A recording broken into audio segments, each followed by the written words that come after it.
अगर तुम भी सोच रहे हो मणिपाल इंस्टीट्यूट ऑफ टेक्नोलॉजी में एडमिशन लेने का, पर इसका 30 लाख का खर्चा सुन के ही एक मिडिल क्लास फैमिली की बजट पूरी तरह से हिल जाती है। लोगों को लगता है मणिपाल सिर्फ अमीर बाप के बिगड़े बच्चों का एक लग्जरी रिसोर्ट है, बट इसकी रियलिटी थोड़ी अलग है, क्योंकि ये वही इंस्टीट्यूट है जिसने माइक्रोसॉफ्ट का सीईओ दिया। बट वेट, इसका मतलब ये भी नहीं है कि इस इंस्टीट्यूट में अगर तुम एडमिशन लेते हो तो तुम्हारी लाइफ पूरी तरह से सेट है। अगर गलत डिसीजन ले ली तो 30 लाख का लोन चुकाते चुकाते आधी जिंदगी निकल जाएगी। सो आज हम एमआईटी मणिपाल की एक ऐसी रियलिटी डिकोड करने वाले हैं जो तुम्हें कोई भी एडमिशन ब्रोचर नहीं बताता है। सो अब यहाँ पे एक सवाल है, क्या यहाँ की हैवी फीस वाकई एक इन्वेस्टमेंट है या फिर एक फाइनेंशियल ट्रैप, और कैसे इनका 12 एलपीए का एवरेज पैकेज एक बहुत बड़ा इल्यूजन हो सकता है। लेकिन उससे पहले हम मणिपाल की रेप्यूटेशन और एडमिशन प्रोसेस पे बात कर लेते हैं। सबसे पहले एडमिशन की ही बात कर लेते हैं, जो कि इसका एग्जाम एमईटी के थ्रू एडमिशन होता है एंड क्राइटेरिया बहुत ही सिंपल रखा गया है 50% का, जो कि एडमिशन प्योर मेरिट बेसिस पे होती है। हालांकि हमने एमईटी एग्जाम पे एक डिटेल वीडियो बनाया था जिसमें हमने बताया कि इसका एग्जाम तुम कैसे निकाल सकते हो, क्या क्या मोस्ट इंपॉर्टेंट सिलेबस है।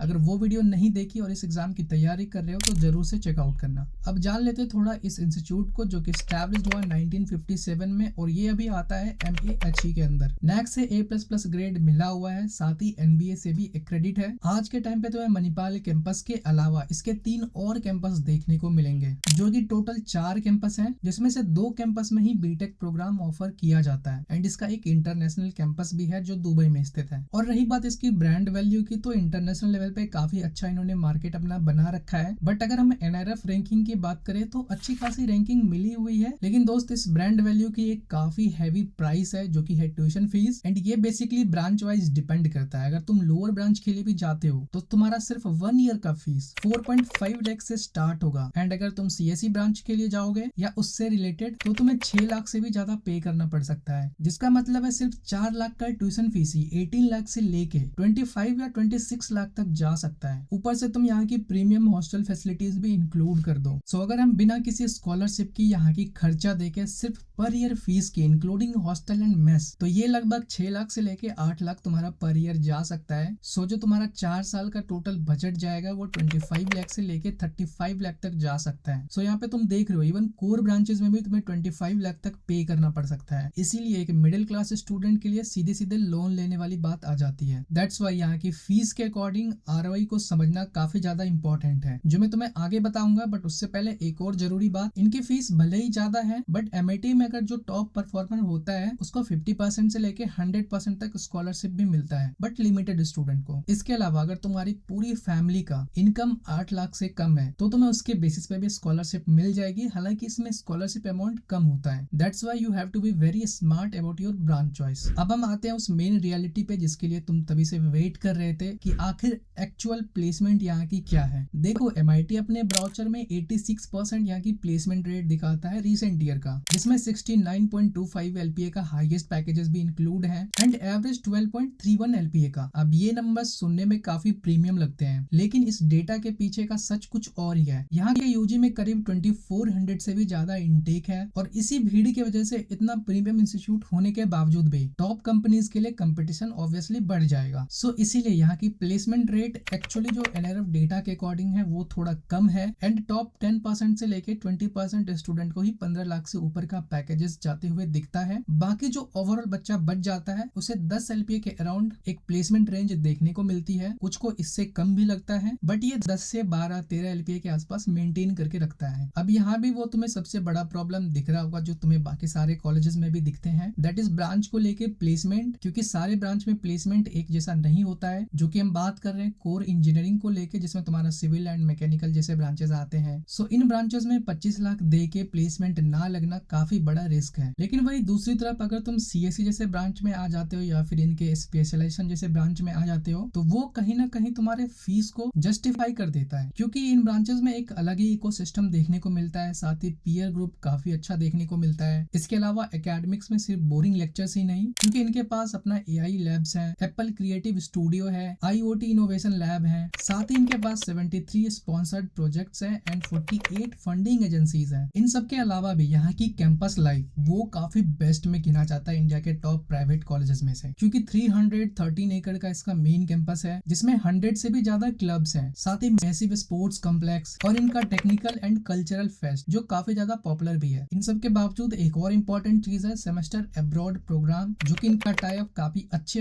यूनिवर्सिटीज से है एंड इसका इकोसिस्टम भी काफी बढ़िया तुम्हें देखने को मिलेगा, जो कि एक और प्लस पॉइंट है। तो अब यहाँ पे मैं डायरेक्टली एनालाइज करता हूँ तुम्हें क्यों ज्वाइन करना चाहिए और क्यों अवॉइड, और सबका मैं 5 रीजन दूंगा। सबसे पहले ये देखते हैं कि तुम्हें क्यों ज्वाइन करना चाहिए। So first one, global exposure, जो काफी अच्छा देखने को मिलेगा अगर तुम हायर स्टडीज के लिए जाना चाहते हो। सेकंड, यहाँ की campus vibe and clubs. Third, इनका इलाइट एलुमनाई नेटवर्क। फोर्थ, यहाँ का एडमिशन प्रोसेस एंड फिफ्थ, यहाँ का टॉप टियर मॉडर्न इंफ्रास्ट्रक्चर। अब सवाल ये भी है कि भैया अवॉइड किस केस में करना चाहिए, जिसमें ऑब्वियसली सबसे बड़ा रीजन है हाई कॉस्ट। अगर अफोर्ड कर सकते हो भैया तभी जाना। सेकंड, मणिपाल एक कोस्टल एरिया है तो यहाँ की वेदर भी किसी किसी को पसंद नहीं आ सकता। तीसरा सबसे बड़ा रीजन है ब्रांच को लेके, उसे बड़ा केयरफुली चूज करना। फोर्थ, यहाँ की जो तुम्हारी डेली लेक्चर्स होंगी वो काफी अर्ली मॉर्निंग में भी स्टार्ट हो सकता है अटेंडेंस को लेके, एंड यहाँ की रूल्स एंड रेगुलेशन जो कि कुछ हद तक स्कूल जैसी वाइब दे सकती है बट फिर भी मैनेजेबल है। एंड फिफ्थ रीजन, यहाँ की इनटेक। मतलब ठीक है, एक बात के लिए समझ जाते हैं कि कोई बात नहीं, इनटेक अच्छा खासा है, बट यहाँ हम अगर सीएससी जैसे ब्रांचेस में 35 लाख फीस देके और हमें ये गारंटी ना मिले कि प्लेसमेंट मिलेगा ही 4 साल बाद, तो ये डिसअपॉइंट जरूर करती है। So now final decision time, should I take admission in MIT Manipal? Yes, definitely go for it. अगर तुम्हें सीएससी या फिर AI एंड ML या उससे रिलेटेड कोई स्पेशलाइजेशन ब्रांच मिल रहा है, या फिर इलेक्ट्रिकल है, या फिर इलेक्ट्रिकल एंड कम्युनिकेशन इंजीनियरिंग है, तो you can go for it. But अगर जब बात आती है कोर इंजीनियरिंग की, अगर तुम्हारे लिए 25 से 30 लाख रुपए मायने रखता है तो लोन लेके भी बिल्कुल मत जाना। उससे अच्छा टायर 2 जैसे कॉलेजेस या इंस्टीट्यूट या यूनिवर्सिटी को टारगेट कर सकते हो जहाँ पे तुम्हें अच्छे ब्रांच मिल रहा हो, क्योंकि स्टार्टिंग में टैग भले ही मैटर करता हो बट 4 साल बाद लोग प्लेसमेंट ही देखते हैं। बाकी तुम्हारा क्या ओपिनियन है MIT मणिपाल एंड इसकी प्रीमियम फीस को लेके, कमेंट में हमारे साथ जरूर से शेयर करना। और नेक्स्ट कौन से कॉलेज का रिव्यू देखना चाहते हो, ड्रॉप योर रिक्वेस्ट। बाकी सब्सक्राइब कर लो इस चैनल को। मिलते हैं नेक्स्ट कॉलेज रिव्यू में।